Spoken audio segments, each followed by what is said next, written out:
Hello guys! So for today's video, pag-uusapan natin ng isang product. I-review natin kung ano ba talaga, kung effective ba siya or no. So madali ang review tayo. Ito ang Glutathione C na trending ngayon sa TikTok. Ang in-order ko is Glutathione C at saka ang collagen.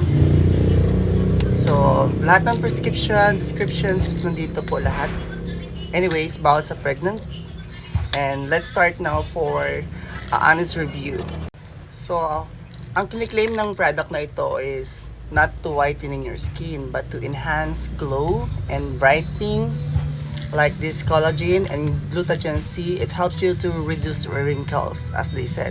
Hindi siya nagpa-promise na mag-whitening talaga tayo. So, meron itong 60 capsules and the same at 60 capsules 2 days. 2 times capsules a day. 2, every day bago kayo kumain, yun talaga. So the results, you will see it like almost like 6 months bago mo makita yung result, pinakang result niya. And based on my experience, ang naramdaman ko siya kanya is para kang nag-glow and feel really good. Parang gumising ka ng fresh, ganun. Anyway, hindi lahat tayo ay magkakaparehas ng results. It depends on your body talaga. Meron talaga may mga body reactions na hindi natin inaasahan sa mga gamot na tinitake natin at di pare-parehas.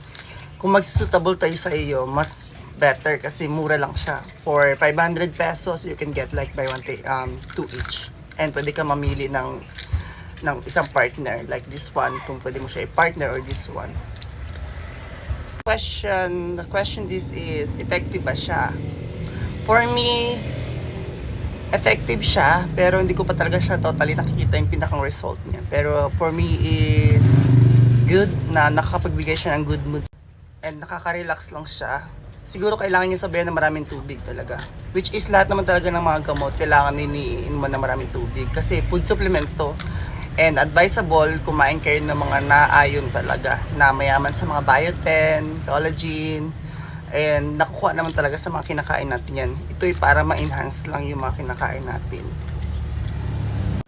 So for me, I'm gonna give this a review is 5 star, sa store, which is really good, suitable talaga siya, and budget friendly, budget friendly, and good for month. So pwede siya. And the good thing on this one is mayroon na siyang vitamins, kaya it really helps you talaga. So ayun lang.